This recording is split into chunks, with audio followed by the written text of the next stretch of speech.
धन्यवाद। सर्वप्रथम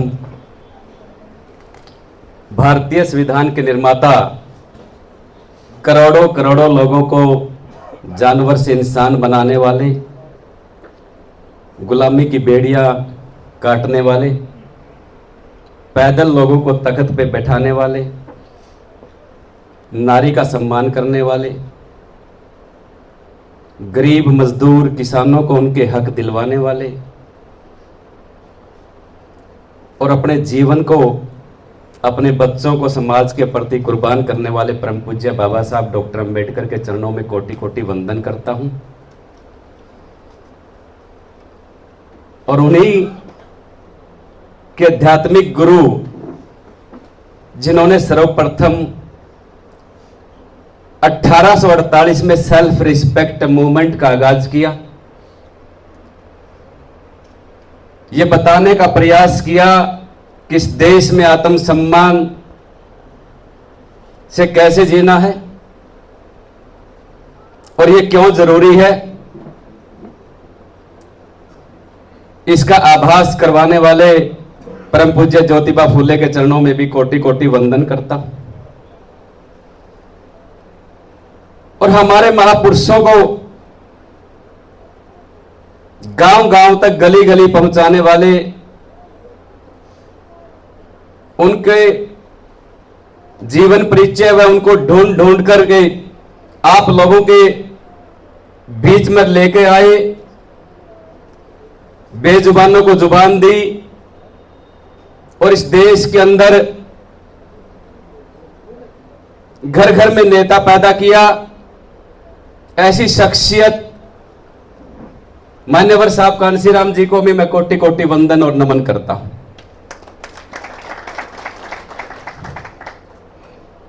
और बाबा साहब के परम मित्र, उनके कंधे से कंधा मिलाकर के संघर्ष करने वाले, गरीबों के मसीहा, दीन बंधु सर छोटू राम जी, जिन्होंने परम पूज्य बाबा साहब डॉक्टर अंबेडकर के सामाजिक न्याय आंदोलन को आगे बढ़ाते हुए साइमन कमीशन का वेलकम करने के लिए बाबा साहब के साथ चले, सर छोटू राम जी के चरणों में भी कोटि कोटि वंदन करता हूं। और इस देश में परिवर्तन की महानायिका, जिन्होंने यह साबित किया कि एक गरीब की बेटी भी एक मुख्यमंत्री बन सकती है, जिन्होंने एक बहुत अच्छे शासक की भूमिका निभाई, उनके नेतृत्व को भी सैल्यूट करते हुए उनको भी अपना आदर्श नेता मानता हूं। बहन कुमारी मायावती जी, जिन्होंने यह बताया कि आप भी अपने प्रदेश में मुख्यमंत्री बन सकते हैं। और इन्हीं के साथ इस देश में जितने अमर बलिदानी शहीद, विशेष तौर पर शहीद आजम भगत सिंह, राजगुरु सुखदेव, सुभाष चंद्र बोस, अशफाक उल्लाह खान और वो तमाम, चाहे 1971 की लड़ाई या 65 की लड़ाई या कारगिल युद्ध, जितने भी सैनिक शहीद हुए, उनके चरणों में भी कोटि कोटि वंदन करता हूं। और हरियाणा में परम पूज्य बाबा साहब डॉक्टर अंबेडकर के सामाजिक न्याय आंदोलन को जमीन पर उतारने वाले सर्वप्रथम, जिन्होंने 1960 में चौधरी शब्द का निर्माण किया, बहुत ही सम्मानित पूजनीय चौधरी चांदराम जी को भी मैं नमन करता हूं। उन्हीं की इस कड़ी में चौधरी जगन्नाथ जी, डॉक्टर कृपाराम पूनिया जी, जिन्होंने एक पॉलिटिकल नेता न होते हुए एक सामाजिक नेता की भूमिका निभाई, और उनके जाने के बाद जो वैक्यूम हुआ, उस खालीपन को भरने वाले हमारी टीम के सभी सदस्य, विशेष तौर पर डॉक्टर एसके चहल जी, भाई मुकेश ग्रोवर जी, डॉक्टर सुखवीर जी, भाई मुकेश राठी जी, डॉक्टर मुकेश जी प्रिंसिपल साहब, और हमारे तमाम साथी जो इस आंदोलन में चले हुए हैं, बिना किसी स्वार्थ के, बिना किसी लालसा के, जो पिछले 6 महीने से सेल्फ हेल्प से, स्वयं की सहायता से, नेक कमाई से इस आंदोलन को आगे बढ़ा रहे हैं। मैं मंच पर बैठे सभी साथियों का स्वागत और धन्यवाद करता हूं, जिन्होंने जहां मेरा पसीना गिरा वहां खून बहाने की कोशिश करी और मेरे सामने बैठे मेरे पिता तुल्य बुजुर्ग, मेरी मातृशक्ति, पहली पंक्ति में पहले साथी से लेकर आखिरी पंक्ति के आखिरी कुर्सी पर बैठे आखिरी सम्मानित व्यक्ति को मेरा दिल की गहराइयों से आपको मैं धन्यवाद देता हूं। आपके कदमों में अपना सर झुका करके कोटि कोटि वंदन करता हूं, क्योंकि आप मुझे सुनने के लिए, हमारी बात सुनने के लिए, हमारा विचार जानने के लिए, हम कोई राजा के लड़के नहीं, सांसद के लड़के नहीं, विधायक के लड़के नहीं, मुख्यमंत्री के लड़के नहीं, इंडस्ट्रियलिस्ट के लड़के नहीं, जमींदार के लड़के नहीं, ट्रांसपोर्टर के लड़के नहीं, एक आम परिवार के, कोई मंत्री नहीं रहा कि मैंने बहुत लोगों का काम किया, कोई इतनी बड़ी शख्सियत नहीं रहे हम लोग, लेकिन फिर भी आप मेरे लाड में, मेरे प्यार में मुझे आशीर्वाद देने के लिए पहुंचे। मैं आपका बार बार धन्यवाद करता हूं। सम्मानित साथियों, पिता तुल्य बुजुर्गों, हमारे साथियों ने मेरी तारीफ भी करी, इंट्रोडक्शन भी दी, मुझे सचेत भी किया और मुझसे उम्मीद के अनुसार अपनी बात रखी। समाज को काफी लोगों ने परेशान किया, चीट किया, धोखा दिया, उस बारे में भी आगाज किया, मुझे याद दिलाया। जरूरी है, क्योंकि कोई भी जब क्रांति होती है,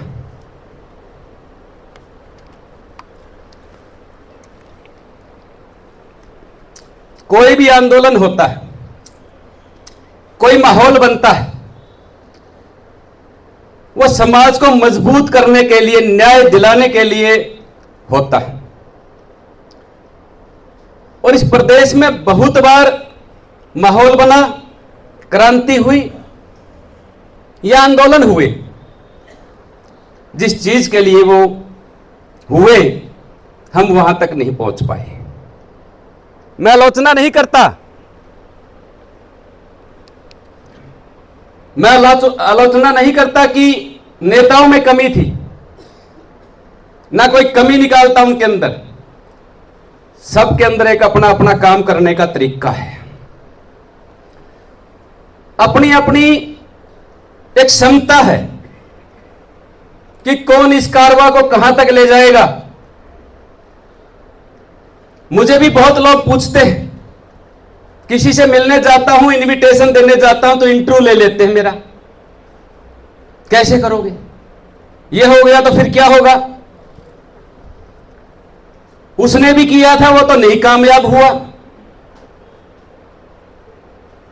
बहुत बार बहुत लोग आए, ऐसे ही चले गए, आप कैसे करोगे, वो तो बहुत अमीर आदमी था, उससे नहीं हुआ, वो तो सक्षम व्यक्ति था, वो तो बीच में ही छोड़ गया, आप इतने सक्षम भी नहीं हो।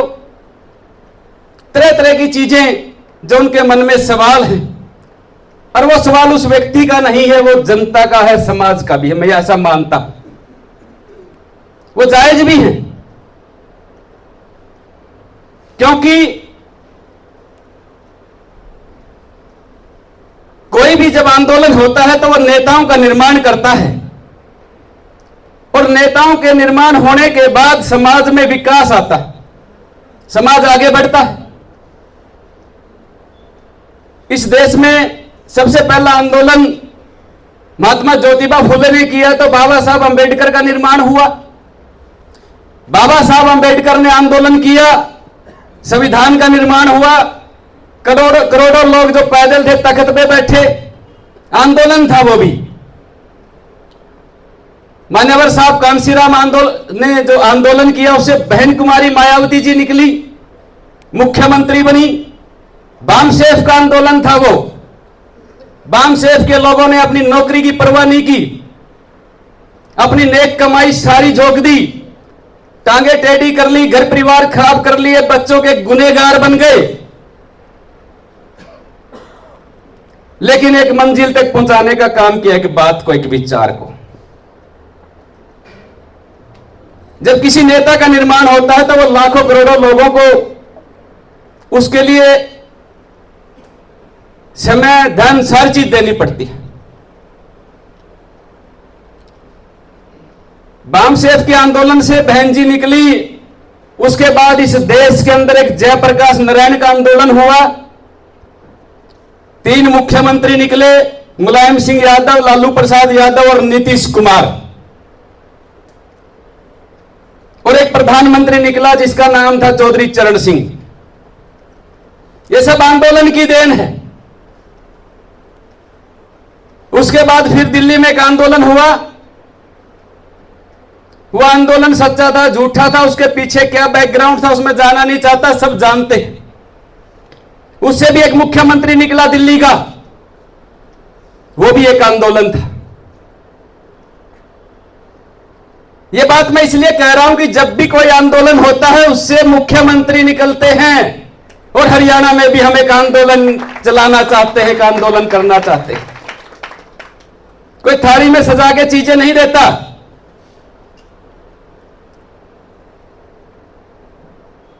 ये चीजें इसलिए जरूरी है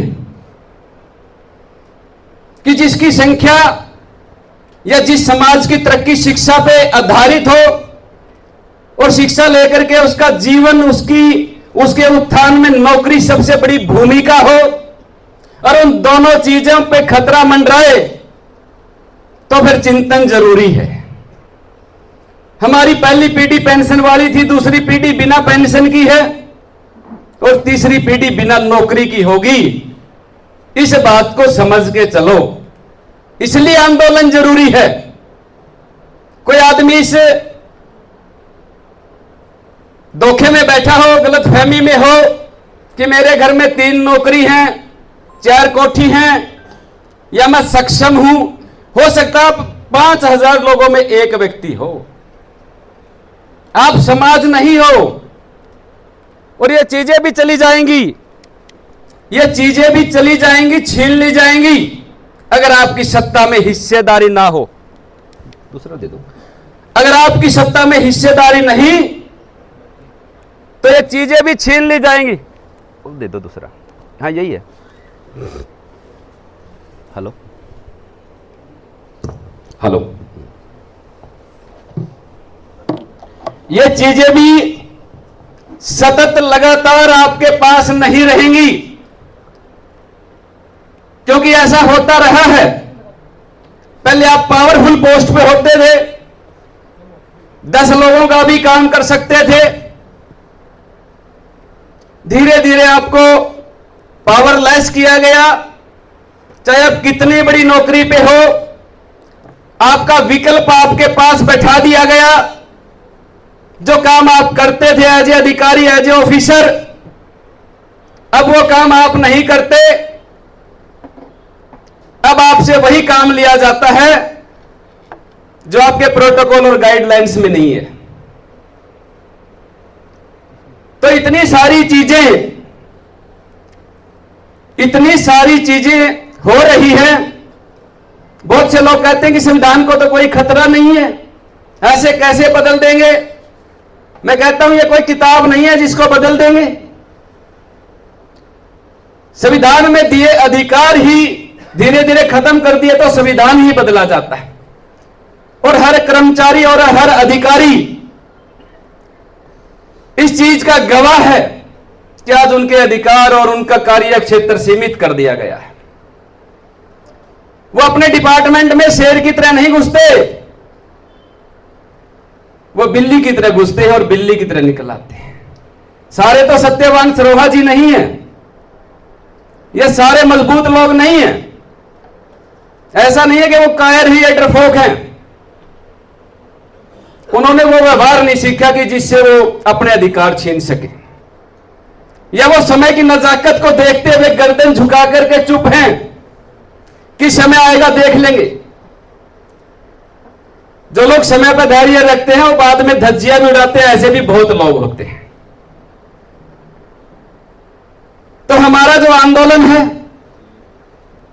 यह केवल एक सत्ता प्राप्ति का आंदोलन नहीं है, यह एक सामाजिक आंदोलन है। हमारे समाज के लोगों में सामाजिक नेताओं के जो एक संख्या होनी चाहिए थी उनकी संख्या में बहुत कटौती आई है। आज लड़ने वालों की संख्या बहुत कम हो गई है, संघर्ष करने वाले लोगों की संख्या कम हुई है। तो हमारा इस आंदोलन का प्रथम उद्देश्य पूरे हरियाणा में सर्व समाज से, अंबेडकराइट, किसान विचारधारा के, महिला के उत्थान में काम करने वाले लोग, कर्मचारी अधिकारियों के उत्थान में उनके अधिकार के लिए काम करने वाले लोग, ऐसे सामाजिक नेताओं का निर्माण करना हमारी पहली प्राथमिकता है, ताकि लोग लड़े। लड़ते लोगों ने अधिकार दिलाए और सरकारों से मुकाबला कर्मचारियों ने किया, अधिकारियों ने किया, जनता ने किया, किसानों ने किया, मजदूरों ने किया, हर प्रकार के लोगों ने किया। चाहे कितने भी क्रूर शासक आए, मुख्यमंत्री आए, लेकिन आंदोलन लगातार चलते रहे। और जब आंदोलन लगातार चलते हैं तो उसके परिणाम भी सकारात्मक आते हैं, क्योंकि जो शासक है वो खुदा नहीं है, वो भी एक उम्र लेके आया है, उसकी उम्र भी कभी न कभी पूरी जरूर होती है। हर आदमी ये सोचता है कि मेरे जाने के बाद मेरा भी नाम सर्व समाज के लोग ले। ऐसा नहीं है। अपने अंदर से डर निकाल दो कि ये तानाशाह लोग हर लंबे समय तक चलेंगे। कोई भी है, हर वो व्यक्ति चाहता है, चाहे किसी भी कौम का है, किसी भी पार्टी का है, चाहे कितना बड़ा पदाधिकारी है या मुख्यमंत्री या प्रधानमंत्री है, वो भी ये चाहता है कि लास्ट में मेरा नाम भी सर्व समाज के लोग रिस्पेक्ट से ले। हमें उनको अच्छा करने के लिए चाहे आंदोलन करना पड़े या उनको एहसास कराना पड़े, यह हमारी जिम्मेदारी है। और ऐसा होता रहा है, एहसास हुआ भी है। किसी साथी ने मुझे बताया कि फला एक मंत्री हमारे लोगों को टारगेट करता है। मैंने कहा कोई बात नहीं है, आज उसका टारगेट करने का समय है। जब चुनाव आएगा तो अनाउंसमेंट करेंगे, इन 4 मंत्रियों ने या 4 लोगों ने हमारे समाज को परेशान किया, सबसे पहले इनको हराएंगे हम। नाम लेकर के कहेंगे, जब समय आएगा वो महसूस करेगा कि मुझसे ऐसी क्या गलती हो गई, और ये ताकत हम अगले 6 महीने में इकट्ठी कर लेंगे। और कोशिश करेंगे कि ऐसा प्रेशर हो, जिस कर्मचारी को लगता है कि मेरे अधिकार छीन लिए, उसके अधिकार उसको स्वयं बिना उस व्यक्तिगत उसके लिए आंदोलन किए उसको मिल जाए। ऐसा अनुशासित आंदोलन हम चलाएंगे जिससे हर कर्मचारी, हर अधिकारी ये महसूस करे कि मेरा भी बैकअप है, मेरा भी बैक है, मेरे भी लोग हैं, मुझे भी बचाने वाले हैं, मेरा सम्मान करने वाले हैं, मेरी प्रतिष्ठा को बचाने वाले लोग हैं। यह एहसास कराएंगे जो आज एहसास खत्म हो चुका है। कोई बड़ी बात नहीं है, हम नए लोग हैं, पंचकुला में पहला प्रोग्राम है, बहुत से लोग मुझे जानते भी नहीं थे। हर व्यक्ति के अंदर एक अपना सा किसी के प्रति एक इमेज होती है कि बहुत लोग आते हैं, पता नहीं क्या कर पाएंगे, ना कर पाएंगे, आएंगे चले जाएंगे, जैसा मैंने पहले कहा था। लेकिन हमारे पास ऐसी प्रतिभा है, केवल एक अनिल रंगा इसका संचालन नहीं कर रहा। कम से कम 25 से 30 सामाजिक नेता आज हमारे पास तैयार बैठे हैं। 10 मंच पे बैठे हैं तो 20 मेरे सामने बैठे हैं।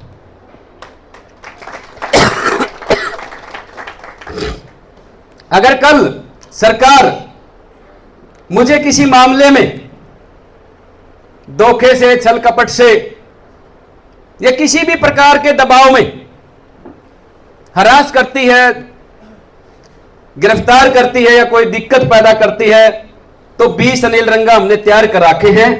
यह आंदोलन अनिल रंगा का नहीं है, यह समाज का आंदोलन है। सीआईडी के लोग आते हैं, हर प्रकार से इंटेलिजेंस ब्यूरो के लोग आते हैं, बैठते हैं, सारी बात हमसे करते हैं। उन लोगों ने भी यह महसूस कराया है कि सरकार आप लोगों को लेकर के गंभीर है। गंभीर का मतलब यह नहीं है कि सरकार डरी है, और गंभीरता का मतलब यह भी नहीं है कि आप लोगों को वो पसंद नहीं करती, ऐसा भी नहीं है। सरकार को पहली बार यह लगा कि कोई तो आदमी है जो अपने सम्मान की बात करता है, समाज की बात करता है, संविधान की बात करता है। सरकार भी यही चाहती है। मैं कुरुक्षेत्र विश्वविद्यालय में प्रेसिडेंट था, नए वाइस चांसलर आए। पिछले वाइस चांसलर से हमारा पूरा झगड़ा रहता था, वो बात नहीं मानते थे, कोई डिमांड हमारी पूरी नहीं करते थे, और धीरे धीरे 3 साल का उसका पीरियड होता है, तो हमारी डिमांड भी 30-35 हो गई थी।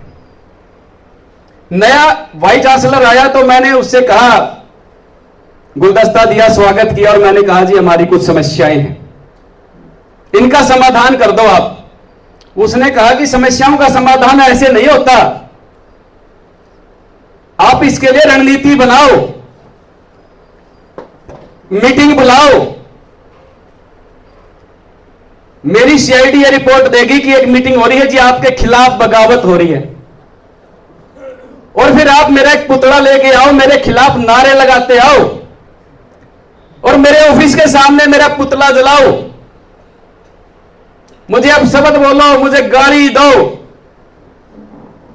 तब मैं आपकी 35-40 में से 2-4 जरूर कर दूंगा। क्योंकि मैं अगर बिना कुछ करे कर दूंगा तो मेरे ऊपर दूसरे लोगों का दबाव, वो कहेंगे आपने फ्री में कर दी। कोई भी शख्सियत है, कोई बड़ा व्यक्ति है, वो फ्री में नहीं करता। फिर ऐसा ही हुआ, बहुत बड़ा आंदोलन हुआ, गिरफ्तारी दी, तो फिर वीसी ऑफिस से मैसेज आया कि आप अपनी समस्याएं लेके आए। सीएम ऑफिस से फोन आया है, क्योंकि हमने सीएम को घुसने नहीं दिया, विनस यूनिवर्सिटी को लॉक लगा दिया, गिरफ्तारी दी, जैसे चोपड़ा साहब ने बताया, कपिल भाई ने बताया। और फिर बैकलॉग की वैकेंसी निकली, डिप्टी रजिस्ट्रार लगाए, असिस्टेंट रजिस्ट्रार लगाए, 18 से 20 असिस्टेंट प्रोफेसर थे, उनकी संख्या 72 हुई। 40-50 लोग क्लर्क लगाए, सिक्योरिटी गार्ड लगाए, 10 बच्चों को पीएचडी में एडमिशन दिया, बीपीएल बच्चों को, जो मेरिट में कभी नहीं आ सकते थे। तो आंदोलन करने से चीजें मिलती हैं। वाइस चांसलर को बुरा नहीं लगा, उसको लगा कि मैं जो दे रहा हूं इनका हक है, और इन्होंने आंदोलन किया है। इसी प्रकार मुख्यमंत्री है, इसी प्रकार प्रधानमंत्री है। जब उनको एहसास ही नहीं कराएंगे तो हमें क्या देंगे। हमने 9 आंदोलन किए, 9 एक जिला स्तरीय प्रबुद्ध सम्मेलन किए। विपक्ष को एहसास हुआ कि हमारे नेताओं के तो कंट्रोल में ये समाज रहा नहीं है, तो कहीं और जा रहा है, तो एक राज्यसभा की सीट आपके समाज को दे दी। उनको पता है कि भाई ओबीसी तुम्हारे साथ नहीं, डीएससी समाज तुम्हारे साथ नहीं, और एक समाज बच रहा था, यूं भी निकल गया तुम्हारे हाथ से, तो फिर कुछ भी नहीं बचेगा। तो हमने कहा भाई कोई बात नहीं, छोटी छोटी चीजें आती हैं समाज में, क्योंकि साहब कांसीराम कहते थे हमें पद नहीं पावर चाहिए। राज्यसभा के तो बहन जी ने 30-40 बनाई, आज पता भी नहीं चला वो कहां है, ऐसे देखने पड़ते कहां चले गए। हरियाणा में भी कांग्रेस ने कई राज्यसभा सांसद दिए। समाज का भला नहीं होता सांसदों से, पावर से होता। 3-4 कैबिनेट मिनिस्टर पूरी पावर के हो तो समाज आगे बढ़ता है। वो चीजें चाहिए सभी को। और जब सत्ता में हिस्सेदारी होती है, 2 समाज के लोगों को बड़े पैमाने पर सत्ता में हिस्सेदारी है, एक पंजाबी वर्ग, एक सैनी वर्ग। और मुझे खुशी है वो अपने समाज के लिए कर रहे हैं, क्योंकि उनकी सरकार है। आज सैनी समाज के 70 से ऊपर चेयरमैन है, डायरेक्टर हैं, ओएसडी हैं। इसी प्रकार पंजाबी समाज के, क्योंकि उनकी सरकार है। इसको बोलते हैं सत्ता में हिस्सेदारी। उससे पहले जिनकी सरकार रही है उनकी थी, और आप लोगों का तो 1 घंटे का भी राज नहीं आया आज तक। और हमने इस प्रदेश में 4 पूरे मुख्यमंत्री बनाए और एक आधा मुख्यमंत्री बनाया हमारे समाज के लोगों ने। इस प्रदेश में पहला मुख्यमंत्री ताऊ देवीलाल जी बने, वो चौधरी चांदराम जी ने बनवाए, क्योंकि जब चौधरी चरण सिंह जी प्रधानमंत्री थे वो नॉन जाट सीएम बनाना चाहते थे और चौधरी चांदराम जी उनके बहुत नजदीक थे। लेकिन चौधरी चांदराम जी देवीलाल के परम मित्र थे। दोनों समाज का भी थोड़ा सा लगाव ज्यादा है, तो बड़ा दिल दिखाया। चौधरी चांदराम जी ने कहा भाई मैं नहीं बनूंगा, मेरा भाई है ताऊ देवीलाल, चौधरी देवीलाल, इसको बनाते हैं। तो इनको बनाया। उसके बाद चौधरी जगन्नाथ जी ने बंसीलाल जी को बनवाया। इसमें कोई दो राय नहीं, कोई कह दे क्लेम कर दे, नहीं बनाया। जब ये दो समाज इकट्ठे होते हैं तो मुख्यमंत्री बना लेते हैं। चौधरी दलबीर सिंह जी ने भजनलाल को बनाया और उनकी बेटी बहन कुमारी शैलजा हमारी आदरणीय है, उसने भूपेंद्र हुड्डा को मुख्यमंत्री बनाया। 4 हो गए। और कांग्रेस में जब सही तरीके से काम नहीं हुआ तो हमारे एक युवा साथी, हमारे भाई ने कांग्रेस छोड़ी और दुष्यंत को समर्थन दिया और उसके 10 विधायक जिताए, उसको डिप्टी सीएम बनाया। तो हमारा समाज तो मुख्यमंत्री बनाता रहा है, लेकिन कब तक बनाओगे? आज उस समाज की हालत लड़ने की भी नहीं बची है।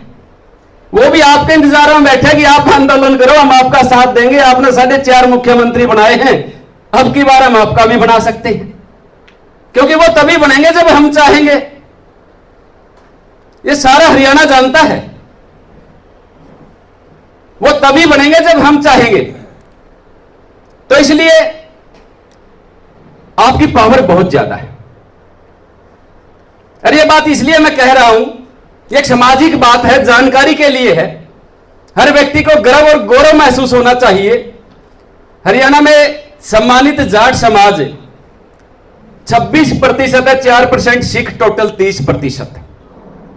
और 30% में 4 सीएम के उम्मीदवार कांग्रेस की सरकार आए तो भूपेंद्र सिंह हुड्डा, इनेलो की सरकार आए तो अभय सिंह चौटाला और दुष्यंत चौटाला जेजेपी से, और मौका लग जाए तो बीजेपी भी किसी को सीएम बनाए जाट समाज से। तो एक बहुत बड़ी लिस्ट है।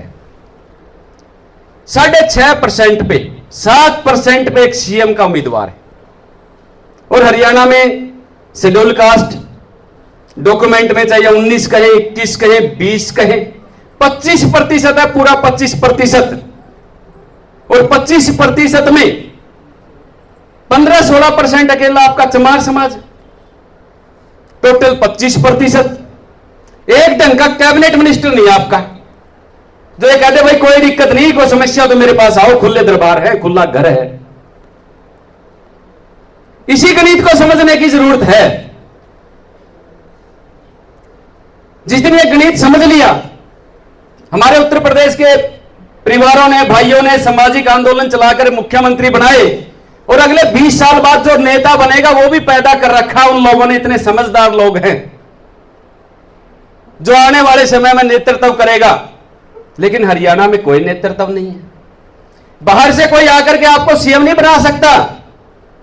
हरियाणा की मातृशक्ति की कोख भी लीडर पैदा कर सकती है, और करती है। यह महसूस करना चाहिए।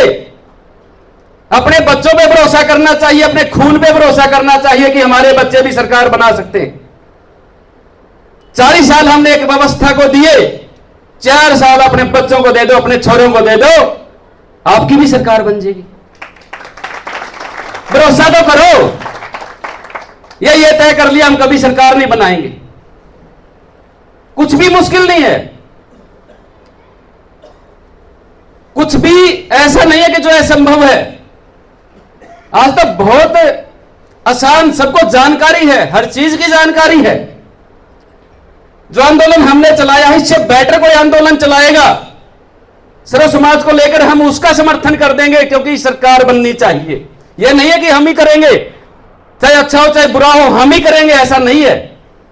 हमसे भी बेटर कोई चलाए और यह साबित करे कि हम इसको मंजिल तक ले जा सकते हैं, तो यह जरूरी नहीं कि अनिल रंगा के नेतृत्व में ही वो चीज हो। नहीं, अगर कोई दूसरा भाई भी अच्छा नेतृत्व देगा, उसको भी हम समर्थन करेंगे।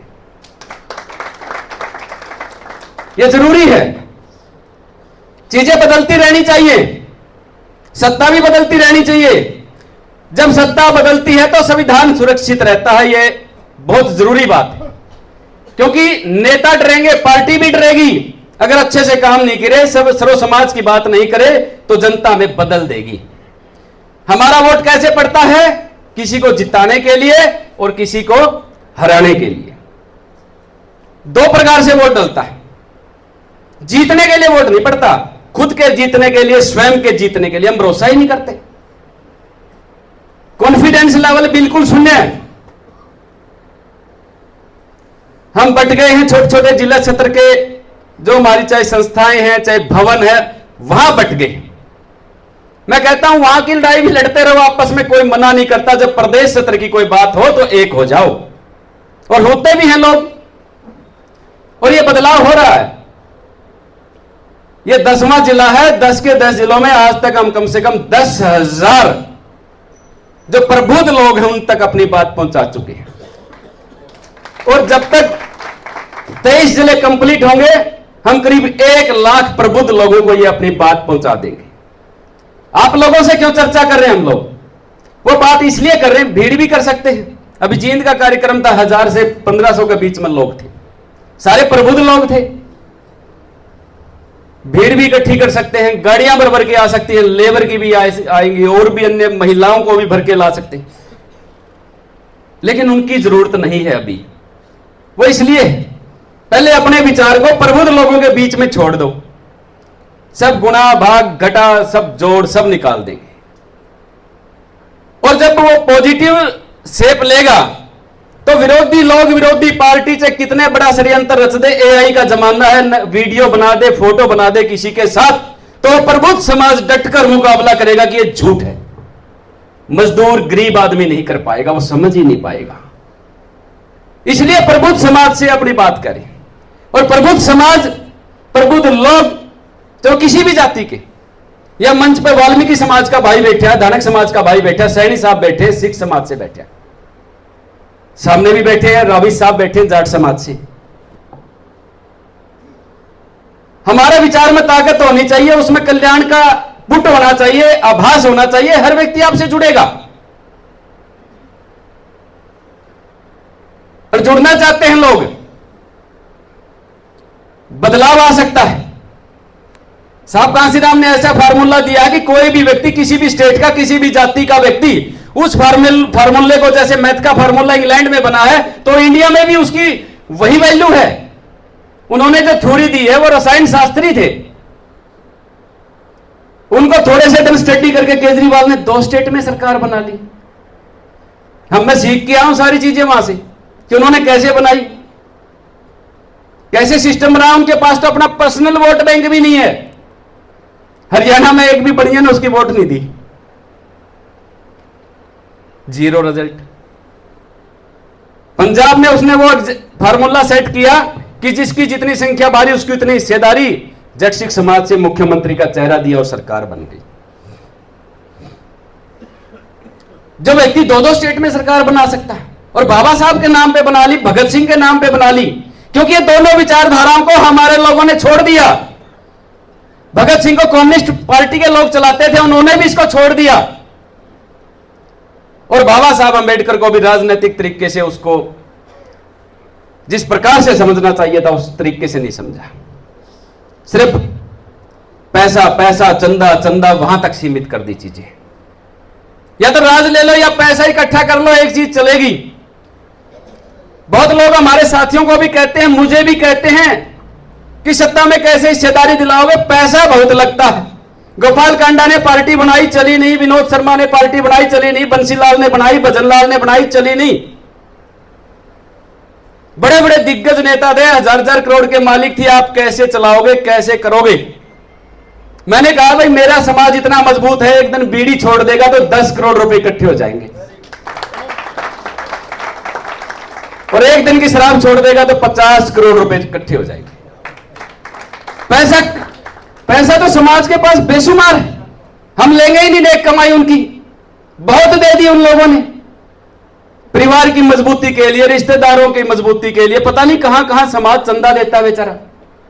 कोई भवन बनता है वहां मेंबरशिप के लिए संस्थापक सदस्य, आजीवन सदस्य, भवन बनते हैं वहां कोई जागरण होता है वहां पे, जयंती होती वहां पे, समाज के पास बचता ही क्या? अब तो ऐसे फार्मूले निकालने पड़ेंगे जिससे समाज को पता ही नहीं चलेगा मैंने पैसा दे दिया। तो कोई मुश्किल नहीं है। और यह भी फार्मूला साहब कांसीराम ने दिया, साबित करके गए। कोई किंतु परंतु नहीं इसमें। यह जरूरी नहीं है कि उत्तर प्रदेश का आदमी आएगा यहां समझाएगा जाएगा कि तुम नालायक हो, मैं तुमको लायक बनाने आया हूं। ये तो 40 साल से देख रहे हम लोग। गुरु गोविंद सिंह ने कहा था कि जो राज ले है निज बल से ले है, वो अपने दम से लेता, अपने बलबूते से लेगा। तो अपने बलबूते से आएगा। यहां भी राज कोई आदमी सोचता हो कोई बाहर से आगे थाली सजा करके राज पाट दे जाएगा, नहीं देंगे। तो कोई मुश्किल नहीं है, बस हमें थोड़ा सा पॉजिटिविटी के साथ चलना पड़ेगा। किसी ने अपनी जेब ढीली करने की जरूरत नहीं है। बस आप जहां बैठे, 4 लोगों में बैठे, 10 लोगों में बैठे, कार में बैठे, कहीं बैठे, रिश्तेदारी में गए, डेथ पे गए, शादी में गए, बस पॉजिटिविटी के साथ अपनी बात रखो कि फला व्यक्ति, फला साथी अच्छा काम कर रहा है। बस इतना प्रचार कर दो, सकारात्मक। सकारात्मकता मंजिल तक ले जाएगी। और साहब कांसीराम भी यही कहते थे, महापुरुष भी यही कहते थे कि अपना काम ईमानदारी से करो, सवाल उससे करो जो तुम्हारा हक मारता है। हमारा समाज का मतलब जाति नहीं है। समाज में गरीब है, दलित है, पिछड़ा है, किसान है, सबका डीएनए एक है। यह उस समाज की बात है। क्योंकि बाबा साहब ने इस देश में चींटी से लेकर वृक्षों तक व्यक्तियों का तो किया ही किया कल्याण, हर चीज का कल्याण किया, हर चीज का, हर जगह महसूस कर सकते हैं उसको। जब उन्होंने भेदभाव नहीं किया तो हम कौन होते हैं भेदभाव करने वाले? फिर हम अंबेडकरवादी हो ही नहीं सकते अगर हम एक जाति की बात करेंगे, एक धर्म की बात करेंगे। उन्होंने तो प्रीम्बल में खुद लिखा पहली लाइन में, हम भारत के लोग, जो किसी भी जाति का है, किसी भी धर्म का है। तो लोग जुड़ना चाहते हैं, लोग साथ देना चाहते हैं, सहयोग करना चाहते हैं। आप लोग बेस हो हमारा, आपको बेस बनाना चाहते हैं। क्योंकि कोई भी व्यक्ति है, उसकी गैर राजनीतिक जड़ें मजबूत होती हैं तो वो व्यक्ति आगे बढ़ जाता है। और गैर राजनीतिक जड़ें समाज बनता है, जहां खड़े होकर के वो अपनी पोजीशन ले सकता है, जिसके भरोसे पे, जिसके दम पे वो आगे बढ़ सकता है, किसी को चैलेंज कर सकता है या किसी व्यवस्था का निर्माण कर सकता है। बहुत से लोग कहते हैं आप राजनीतिक पार्टी जल्दी बनाओ। क्यों बनाए भाई हम जल्दी? ताकि जल्दी निपट जाएं। हम निपटने के लिए नहीं आए, सरकार में जाएंगे चाहे 10 साल लगो। हमें 3-4 प्रकार के लोगों ने धोखा भी नहीं कहूंगा या मिसगाइड भी नहीं कहूंगा, समय खराब करे हमारा। बिना तैयारी से कोई भी, चाहे पहलवान आता है, चाहे रेसर आता है, कोई भी व्यक्ति बिना तैयारी के आता है, सफल हो जाता है। हम बिना तैयारी के नहीं आएंगे, पूरी तैयारी के साथ आएंगे, चाहे कितना भी समय लगे। कुल्हाड़ी को तब तक धार देंगे जब तक वो पहली चोट में काट ना दे, तब तक धार देंगे उसको। दूसरा समय नहीं आएगा हमारे पास। बड़ी मजबूत व्यवस्था के साथ आएंगे। महसूस करेगा समाज की लीडर आए हैं, और एक नहीं आया, 1000 आए हैं, 1000।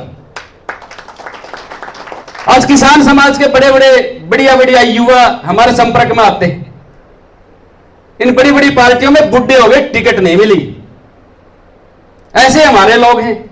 रिजर्व सीट 17, एक सीट पर 40 लोग तैयारी कर रहे हैं। सब कुछ जीपीएफ निकलवा के भी लगा दिया, सारी कमाई लगा दी, ठगी हो गई उनके साथ, आगे नहीं बढ़ पाए। तो इन सबका कहीं न कहीं कोई योजनाबद्ध तरीके से कोई रास्ता निकाल लेंगे, और रास्ता निकल रहा है। आप लोगों के जो ये प्रोग्राम होते हैं, इनको बीजेपी सीरियस नहीं लेती, कांग्रेस ज्यादा सीरियस ले रही है। कांग्रेस इसलिए सीरियस ले रही है कि आप लोगों पे जो 50 साल से फ्री का वोट जो ले रही है, 70 साल से, उसको मेंटेन रखना चाहती। वो ये चाहती इनका मुख्यमंत्री ना बने, वोट डालते रहे, इनको छोटा मोटा खिलौना देते रहो। लेकिन अब हमारे आज एक बड़े नेता का जन्मदिन है, जयंती है, उसके साथ धोखा हुआ। बाबू जगजीवन राम के साथ, हर उस बड़े नेता के साथ धोखा हुआ। चन्नी 6 महीने लगाया, 4.5 साल तो पूरा जो सत्ता का सुख था, जो रस था, वो अमरिंदर सिंह चूस गए। और जब शिकायतें एंटी इनकम्बेंसी कांग्रेस के खिलाफ हुई, लोग खिलाफ हुए, तो हमारा समाज के सर पे टोकरा धर दिया। वो कुछ फैसले नहीं ले पाया। इस प्रकार के प्रलोभन देते हैं वो लोग। किसी भी स्टेट में मुख्यमंत्री नहीं बनाया उन्होंने 5 साल के लिए फुल फ्लैज। कहीं बैकलॉग पूरा नहीं किया उन लोगों ने। कहते हैं तुम लोग केवल कांग्रेस की आलोचना करते। हमने कहा भाई हमने किसी से युद्ध करना है, और हमारी आधी सेना तो किसी ने जकड़ रखी है। हम पूरी तैयारी के साथ अगर किसी से युद्ध करेंगे तो पहले अपनी सेना को छुड़वाएंगे। हमारी सेना तो कांग्रेस ने जकड़ रखी है, पहले वो सेना छुड़ाएंगे तभी तो युद्ध करेंगे। छोटे छोटे प्रलोभन में लोगों को जकड़ रखा, और वहां से लोग निकलेंगे तभी तो लड़ पाएंगे, टक्कर दे पाएंगे, संघर्ष कर पाएंगे। और हमारे नेताओं ने लोहा मनवाया। चौधरी जगन्नाथ ने 3 सरकारें गिराई, आज जिला परिषद की सरकार गिरा दे। कोई दलित इतनी हिम्मत नहीं बची किसी में। चौधरी चांदराम जी जब कैबिनेट मिनिस्टर नहीं बनाए, हरियाणा जब पहली बार बनाया 1966 में, तो पहले मुख्यमंत्री भगवत दयाल शर्मा बने। और जब शपथ ग्रहण समारोह था तो चौधरी चांदराम को मंत्री नहीं बनाया। तो चौधरी चांदराम ने कहा कि पंडित जी ऐसी क्या बात होगी, मेरा तेरा तो कोई झगड़ा भी नहीं है। तो कहने लगा चौधरी चांदराम आपके ग्रह नक्षत्र सही नहीं चल रहे थे, इसलिए नहीं बने आप। तो चौधरी चांदराम ने कहा ये तो समय बताएगा कि इसके ग्रह नक्षत्र सही है। 20-25 दिन के बाद स्पीकर का चुनाव हुआ तो 13 विधायक गायब कर दिए, और 13 विधायक गायब हुए तो भगवत दयाल शर्मा ने इस्तीफा देना पड़ा।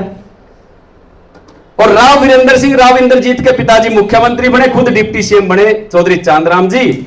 और भगवत दयाल शर्मा से कहा बताओ भाई किसके ग्रह नक्षत्र सही है। तो ऐसे बदला लेते थे, आज लेके दिखा दो ना। हमने ऐसे नेताओं को बुला दिया, उनको मिट्टी में मिला दिया, जानना नहीं चाहते। इनसे इतनी प्रेरणा ले लो कि ये दबंग लोग थे, इनके पिछले 10-15 साल 20 साल कैसे गए छोड़ दो। ये सामाजिक नेता थे इसलिए दोबारा जीतने नहीं दिए, इसलिए दोबारा जीते नहीं ये लोग। इसी प्रकार जगन्नाथ जी थे, बंसीलाल को, भजनलाल को, देवीलाल को, तीनों की सरकार तोड़ी। और इसलिए तोड़ते थे भाई मेरे समाज का काम नहीं होता, इतने मजबूत थे। जनरल सीट पर जीते पहले व्यक्ति हरियाणा के। ये सीखने की चीज है, इसलिए फोटो लगा रखा। प्रेरणा लेनी चाहिए कि 1960 के अंदर ये पहली बार जीते, जनरल सीट से जीते। इसी प्रकार डॉक्टर कृपाराम पुनिया इसलिए नहीं लगा रखे कांग्रेस में थे या किसी पार्टी में थे, चौटाला के साथ थे। इस व्यक्ति ने गांव में एट्रोसिटी हुई, और जब उस गांव में एट्रोसिटी हुई 150 परिवारों ने पलायन किया, और ये मंत्री थे और मुख्यमंत्री थे चौधरी देवीलाल। तो देवीलाल से मिले कि देवीलाल जी मेरे समाज के साथ उत्पीड़न हुआ, अत्याचार हुआ है, मुझे इनका मान सम्मान बहाल कराना है, इनको स्वाभिमान से स्थापित करवाना। तो देवीलाल ने उनकी बात मानते हुए 120 एकड़ जमीन तो गांव बसाने के लिए दी, 2-2 एकड़ के पट्टे दिए, स्कूल बनाया, कॉलेज बना, हॉस्पिटल बनाया, और घर बना करके दिए, सारी व्यवस्था करके दी, और गांव का नाम रखा देवीगढ़ पुनिया। यह दबंगई है।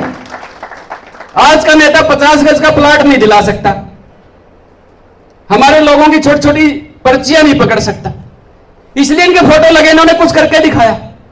एक प्रेरणा लेनी कि भाई ऐसा इंसिडेंट हुआ था जो इसने करके दिखा दिया। कल हमारे कम से कम हम कहीं सत्ता में आए, हमारे लोग आए, कम से कम कहीं ऐसी तीनों चीजें हुई तो कम से कम इनसे सीख लेंगे। जितने भी हमारे महापुरुष लगे हुए, इन्हीं लोगों की बदौलत तो हम बोल रहे हैं, इन्हीं की बदौलत तो हम आगे बढ़ रहे हैं। तो ये चीजें सीखनी चाहिए। तो ये जो आंदोलन है, बहुत लोग अभी जब इसका हमने शुरुआत करी थी, पहली मीटिंग में आए कुछ लोग, 150-200 लोग, उनमें से 10-20 ने कहा कि 1-2 और कर लेंगे, बस इतना ही है। फिर दूसरी मीटिंग भी होगी करनाल में, बहुत शानदार मीटिंग रही, 250-300 लोग आए, सारे मजबूत लोग, बिजनेसमैन, नौकरी पेशा, रिटायर्ड कर्मचारी, यूथ। फिर तीसरी कैथल हुई, चौथी कुरुक्षेत्र में तो बहुत ज्यादा लोग आए, क्योंकि कुरुक्षेत्र में मैं रहा, 400-500 लोग आए। डॉक्टर बारूराम जी बैठे, बोले प्रधान जी कुर्सी तो 500 वाले आदमी कहां से आएंगे? मैंने कहा चिंता मत कर, हमारे कदमों ने बहुत घरों को नापा है, दुख दर्द को नापा है, लोग आएंगे। सारी कुर्सी भर गई, लोगों ने सुनी बात, 1 घंटा तक मान सम्मान होता रहा। मैंने कहा हमने काम किया समाज के अंदर, लोगों को नौकरियां दिलाई, एडमिशन कराई, पीएचडी कराई, दुख दर्द में गए, आंदोलन किए, मुकदमे दर्ज करवाए अपने ऊपर। समाज किसी का कर्ज नहीं रखता, आप थोड़ा सा करके तो देखो, आपका बदला जरूर उतारता समाज। मेरा तो उतार रहा भाई। लोग कहते थे आपने फला पार्टी छोड़ दी, खत्म हो जाओगे।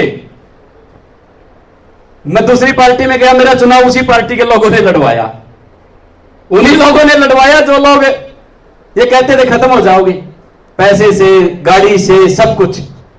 और जब ये हादसा हुआ भाई पूर्ण कुमार का, इस घटना ने यह साबित किया कि जितने हमारे सामाजिक संगठन, चाहे राष्ट्रीय हैं, चाहे प्रदेश के हैं, चाहे राजनीतिक पार्टी है, चाहे वो राज्य सत्र की है, चाहे राष्ट्रीय सत्र की है, इन सब की इस घटना ने पोल खोल दी कि तुम्हारा पल्ला नहीं भाई, कुछ है, कुछ नहीं बच रहा।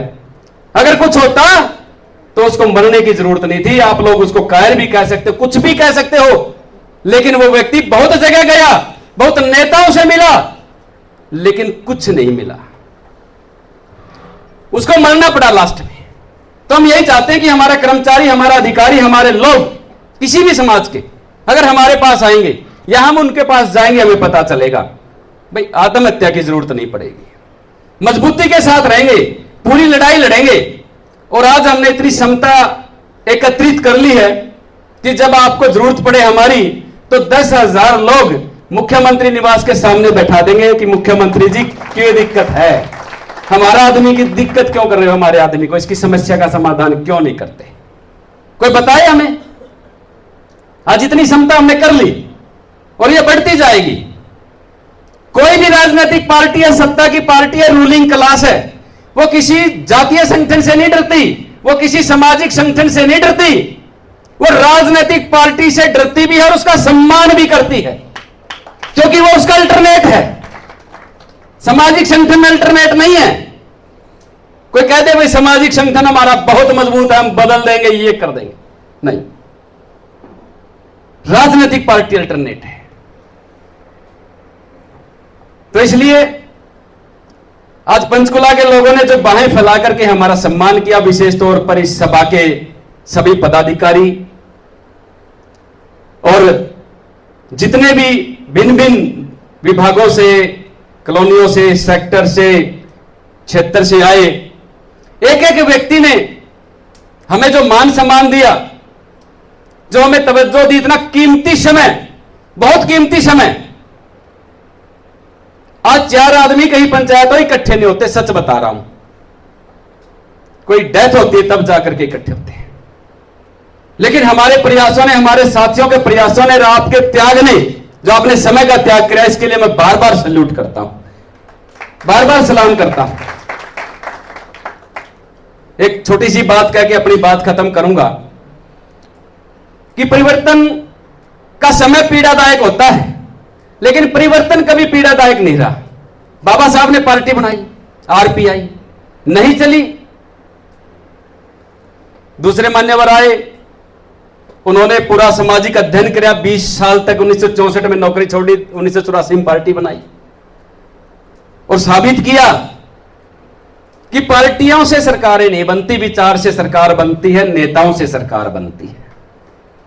पार्टी के नाम से बनती तो आज आरपीआई 3 थोड़ी होती, एक ठावले जी चला रहे हैं, एक निखलजे जी चला रहे हैं, एक आरपीआई पार्टी खुद बाबा साहब की आज भी है, और बाबा साहब के 3-4 पौत्र पात्र, उनकी भी अलग अलग पार्टियां हैं। नाम रखने से पार्टी नहीं चलती, पार्टी बिल्डिंग का नाम नहीं है, अगर उसमें चेहरे अच्छे नहीं है, सामाजिक चेहरे नहीं है तो कुछ भी नहीं होगा। व्यक्ति से चलती है, व्यक्ति के चेहरे से चलती है, उसके चरित्र से चलती है, उसके कार्य कुशलता, उसके कर्मों से चलती है, उसकी फंक्शनिंग से चलती है। तो इसलिए परिवर्तन भी जरूरी है। एक समय था, हमारे एक साथी ने जंगल की बात बताई, तो जंगल की बात बताता हूं। एक समय पर शेर भी था और एक समय पर डायनासोर भी था। डायनासोर के पूर्वजों ने कहा कि आंधी आए, तूफान आए, आपको यहीं रहना है। अकाल पड़े, भूखमरी हो, बारिश हो, कुछ भी हो, आपने ये एरिया छोड़ के नहीं जाना। और उसी समय शेर भी था। शेर के मां बाप ने, दादा ने, पूर्वजों ने यह सिखाया कि हम जंगल के राजा हैं, अगर हमारा अस्तित्व है तो हमारा इतिहास लिखा जाता है, और हमें अपना अस्तित्व, हमारे इतिहास को बचाने के लिए अस्तित्व बचाना पड़ता है। इसलिए चाहे कैसा भी समय आए, अकाल पड़े, चाहे भूखमरी आए, बाढ़ आए, तूफान आए, आंधी आए, यहां भोजन नहीं मिलेगा तो 10 किलोमीटर दूर जाकर के अपना पेट भरना, हमें जिंदा रहना है। कुछ समय के बाद वो परिस्थिति आई, डायनासोर वहीं रहा, अपने पूर्वजों की बात याद करके कि मैं यहीं रहूंगा, यहां से जाऊंगा नहीं। और धीरे धीरे कमजोर हो गया। कमजोर ऐसा हुआ कि एक जगह बैठ गए और ऐसे बैठे कि दोबारा उठ नहीं पाए। और आज उनके जीवाश्म म्यूजियम में एक स्टिक से उनको देखना पड़ता, शीशे में रखे। और शेर आज भी जिंदा है, शेर आज भी जंगल का राजा है और उसी का इतिहास है। तो इसलिए परिवर्तन हमारे महापुरुषों ने किया, साहब कांसी राम ने किया। परिवर्तन करना चाहिए समाज के अस्तित्व को बचाने के लिए। आप जिंदा रहोगे तो आपका इतिहास रहेगा, अगर आप मिट गए तो कौन इतिहास लिखेगा। तो इसलिए परिवर्तन से डरना नहीं चाहिए कभी भी। जिन लोगों ने परिवर्तन को स्वीकार किया वो लोग शासक बने। तो इसलिए आपके बच्चे हैं, आने वाले 2 साल में, 5 साल में, 4 साल में परिवर्तन की लहर होगी और इस परिवर्तन का आप जरूर हिस्सा बनोगे। इस उम्मीद के साथ आपके पास आए हैं। और जिन लोगों से आपने उम्मीद लगा रखी है, कई वर्षों से लगा रखी है, और ऐसे नेताओं के साथ आप जुड़े हो जिनको चुनाव आने के समय पर अपमानित किया जाता है, उनके नाम से टिकट नहीं मिलती। एक हमारा साथी, मेरा छोटा भाई, प्रियंका गांधी से टिकट ले आया और उसको उसके हल्के की भी नहीं मिली। पूरे हरियाणा में दर दर घुमा वो कि मुलाना से मिल जाए, शाहबाद से लग जाए, खरगोदा से मिल जाए, नरवाना से मिल जाए, लेकिन लास्ट में उसको भिवानी भेज दिया। भिवानी भेज दिया। खूब काम किया, खूब प्रचार किया, समाज ने सब कुछ दिया।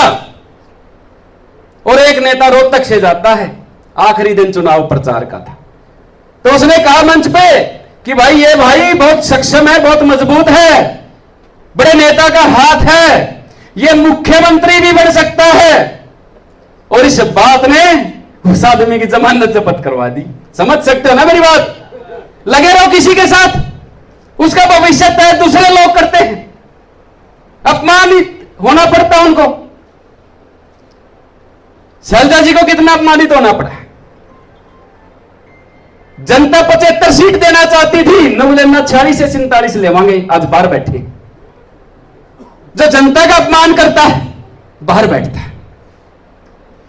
तो इसलिए ज्यादा अपनी बात ना कहते हुए, संदेश स्पष्ट है, समझ गए होंगे सारे साथी। ऐसी उम्मीद और एक आप लोगों से इतनी तो मैं रखता ही हूं कि आप समझेंगे चीजों को, और ये सोच के कि आपके बच्चे हैं, आपके परिवार के बच्चे हैं, आपका खून है, आपके क्षेत्र से हैं, और जान की बाजी लगी है इसमें।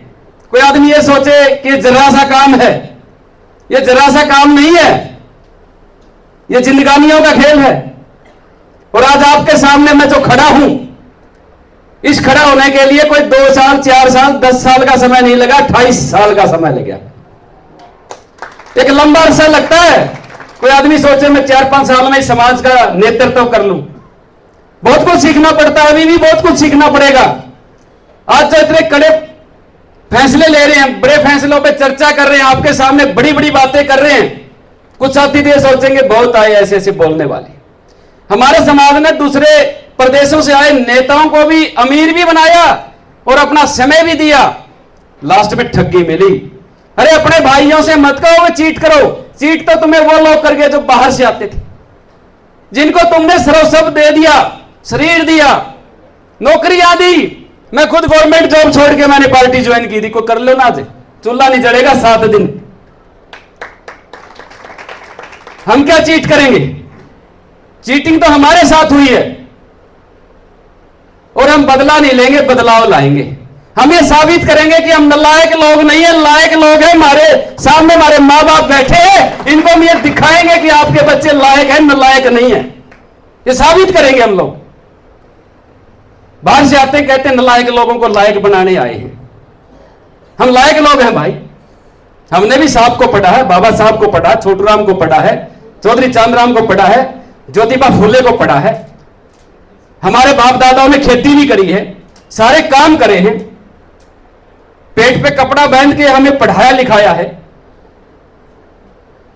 तो हम कमजोर कहां से? कहीं से भी नहीं है। हमारा समाज बहुत ताकतवर है। तो जितने इंपोर्टेड नेता हैं भाई, एक बार अपने बच्चों पे भरोसा कर लो। बाहर के लोगों को कहो भाई 4 साल रुक जाओ, एक हमारे छोरिया का दम देखेंगे। 4 साल पाछे अगर हम कुछ नहीं कर पाए तो वो लोग तो वही हैं, फिर दे देना उनको समर्थन और सारी चीजें। गलत तो नहीं कहा मैं? 4 से 40 साल आपने दूसरे लोगों को दिए, 4 साल अपने बच्चों को दे दो, हरियाणा के खून को दे दो, एक बार दे दो, बार बार मत देना। 40 साल दूसरों को दिए, 4 साल अपने छोरिया दे दो।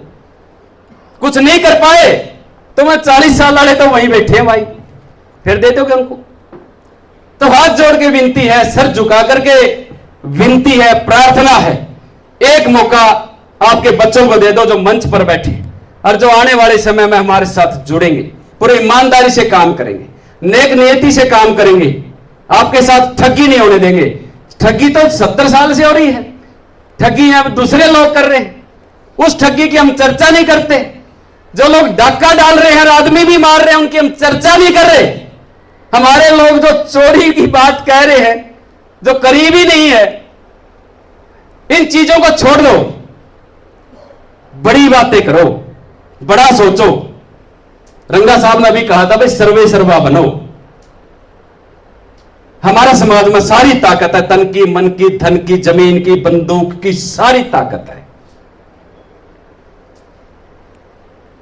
तो आप लोगों से ज्यादा समय हो गया, 3 बज गए हैं और इतने घंटे तक आप लोग बैठे हो, करीब 4 साढ़े 4 घंटे से 5 घंटे से साथी बैठे। यह हमारी सफलता का एक प्रतीक है। मैं सर झुका करके आपको सैल्यूट करता हूं कि आप लोगों ने हमें इतना समय दिया, हमारी बात सुनी और ये विश्वास दिलाते हैं, शपथ लेते हैं, संकल्प लेते हैं महापुरुषों की जयंती के इस पवित्र दिन कि गलत नहीं करेंगे, कुछ भी सब अच्छा करेंगे, आपके अनुसार करेंगे, आपके मार्गदर्शन में चलेंगे। कोई पार्टी हमारी नहीं आज, कोई नेता हमारा नहीं आज, आप लोग हमारे नेता, आप लोग हमारे मार्गदर्शक हो। हमें किसी का डर भी नहीं है। कोई सोचे भाई डर जाएंगे, हम डरने वाले लोग नहीं है। डरता कौन है? जिसकी फैक्ट्री लगी हो, इंडस्ट्रियलिस्ट हो, वो आदमी डरेगा। तेरी फाइल रोक देंगे, तेरी फैक्ट्री के लोग लग जाएगा, पोल्यूशन की टीम आ जाएगी। हमारा नहीं कोई कुछ बिगाड़ सकता। हमारे पास कुछ नहीं है ऐसा जिसमें वो कुछ बिगाड़ दे, जान जान और ये लेके चले। तो साथियों, पिता तुल्य बुजुर्गों, प्रबुद्ध समाज, आप लोगों ने जो मान सम्मान दिया और पंचकुला के साथियों ने फूल मालाओं से स्वागत किया। एक एक व्यक्ति जिन्होंने हमारी बात को सुना, हमारे विचार को सुना। विचार में थोड़ी सी गर्मी है, इसकी जरूरत भी थी। कुछ लोग ये सोच के आए थे प्योर सामाजिक है, कुछ मिक्स भी हो गया है, इसके लिए क्षमा भी चाहते हैं। लेकिन आपके अपने हैं, आपके बच्चे हैं, थोड़ी सी हिम्मत है। आप बैठे हो तो हमारी जरूरत पड़ी इतनी बातें कहने की। आपके भरोसे पे हमने कह दी, आपके विश्वास पे हमने कह दी। फिर भी कोई बात आपको ऐसी लगी हो, आपके बच्चे हैं, आपके बेटे हैं, आपका खून है, आपके मार्गदर्शन में हमेशा चलेंगे। मैं सर झुका करके बार बार आपको नमन करता हूं। आपने मेरी बात सुनी, बहुत बहुत धन्यवाद। जय भीम, जय भारत, जय छोटूराम।